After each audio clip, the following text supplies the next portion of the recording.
એમ કે છે કે કેસ પાછો ખેંચી લે નકર આજે તને મારી નાખીશ. આપણાને મારી ગયો તો મારવાનો જ તે.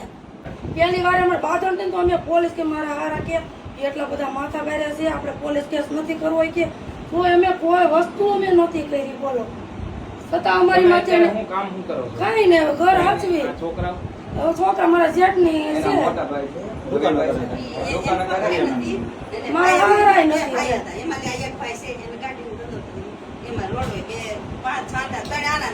આરોપી જેલમાં છે કે બહાર? છૂટી ગયા છે. ઓર્ડર કર્યો છતાં બહાર છૂટી ગયો ને જામીન માંથી નીકળાશે બધા નીકળી. હું દવણું એમને દવણું દળવા જાઉં જ ન જાઉં. કાંઈ દવણું દળવા ગઈ ને ન્યા મને કીધું કે અજા તું મારી સામે આવીશ એટલે તને મારી નાખીશ એમ. હા ત્યારે મને એવું કીધું ત્યારે મને એમ કીધું એને.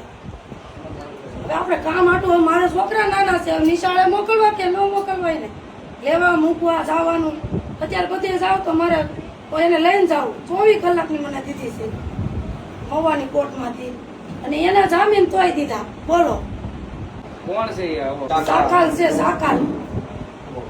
અને તોય એ છોટો એટલે એને બધા એને કોંગ્રેચ્યુલેશન કે તોય મને એમ વિડિયા એવા મૂકીએ કે મારો ભાઈ જેલમાંથી આવશે એટલે જેને જેલમાં પૂરો છે એનો વારો છે એવા વિડિયા ઉતારીને મજા ઇન્સ્ટાગ્રામમાં મૂકે છે.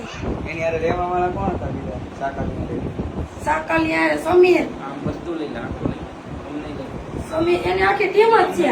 સુરજ ચૌધરી સાકાલ સમીર પછી બે બીજી નાઈટ છે આપણે હિન્દુના બધા ભેગા મળીને હા બધા ભેગા મળીને હા. તમે વિચાર કરો આ તળાજામાં 4 વર્ષ પહેલા આ બેનના હસબન્ડની હત્યા કરવામાં આવી. એમના છોકરાઓને અત્યારે રજડી દેવામાં આવ્યા છે અને છતાં હજુ 4 વર્ષમાં એ આરોપી તો બધા બહાર જ છે. તળાજાની દશા જુઓ તમે. બહાર હોવા છતાં આ બેનને જીવવા નથી દેતા શાંતિથી. આ બેનને વારંવાર ધમકી મારવામાં આવે છે અને બેને પોલીસ પ્રોટેક્શન લઈને અત્યારે જીવવું પડે છે. આ તળાજાના કોળી સમાજમાં જો આ દશા છે. હા મારા ઘરવાળાને છે ને 2.5 વર્ષ અમે બહાર રાખ્યા છતાંય સોય જો એને આવું કરી નાખ્યું. મને એકવાર આવીને કહી ગયા હોત કે આને બહાર મોકલી દો તો હું મારા છોકરાની જિંદગી અત્યારે ન બગડે જ મારે. અને વારંવાર એમને ધમકી થઈ જતો હતો કે તારા ઘરવાળાને મારી તો નાખીશ. જો અત્યારે મારી આ હાલત કરી નાખી 3 પરજા મારા હારા એમાં જ મરી ગયા. ટેન્શનમાં જ તે મરી ગયા. અમારી માંથી એવું કર્યું છે ને હજે મારી માથે એમ કે છે કે કેસ પાછો ખેંચી લે નકર આજે તને મારી નાખીશ. આ ખારો વિસ્તાર છે. તમે જુઓ કોળી સમાજની કેવી અહીંયા દશા છે. મિત્રો સમાજને આ નોંધ લેવા જેવી ગંભીર બાબત છે કે એક પરિવારનો માળો વીખી નાખ્યો છતાં આ લુખ્ખા તત્વો છે જે ખુલ્લેઆમ ધમકી મારે છે કે હું જીવવા નહીં દઉં. મિત્રો વિડીયો વધારે શેર કરો. કોળી સમાજના દરેક વ્યક્તિ સુધી આ વિડીયો પહોંચવો જોઈએ. આ બેનની હાલત આવી કરી છે ને છતાં ધમકી મારવામાં આવે. બરોબર કાનુડાનો જન્મ હોય અને ત્યારે જેનો મારી યાદી કેવી રહી ગઈ એમ એક જોવો તો ખરા. 5 ને દી માર્યા અને 8 ને દી કોક થઈ ગઈ. બોલી કેમ ન ગયા ભાઈ?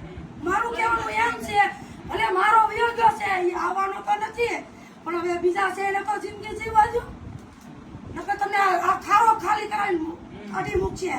અને વિશાલભાઈ ભાઈઓ ને ભાઈઓ બધાય થાવ બધાને જોઈ આમાં થાવ તો એ ઊભો રહે તો કેજો ગમ્યો દાદા કોણ કરી છે? આપણે કરી છે ને દાદા. આ જિંદગી પૂરી પાડવી ને એ છે હવે એમ નહીં એને આપણને લોઈ એને નહીં નીકળે. મારો માણા વિયો જો છે હિન્દુ મુસલમાન તો તમારી માવું ને બેનું ને આમાં વળાવવા મળો અને સમાધાન એનું હિન્દુ મુસલમાન ને એક વેર કોણે બાંધ્યું એને બાંધ્યું છે આપણી હારે. આપણે એની હારે નથી આપણે એની બીવી છે. આ એક છેડો હોતે છે છેડો કરી એને હોતે ખૂન કરી નાખ્યું એકનું તોય છતાં એ છૂટી ગયો. છૂટીને તો જલસા કરે છે. કા ભાઈ 2 વર્ષ નથી થયા તા અહીંયા બીજો કેસ એને કર્યો. કા એટલે જામીન માથે નીકળી જાવ એટલે તમારે કા રમત થઈ ગઈ. આપણાને મારી ગયો તો મારવાનો જ તે. બસ એકવાર મરવાનું છે તો મરવાનું જ છે. મરવાનું છે. અહીંયા તો કોઈ ભવ લઈને નથી આવ્યું તમતારે.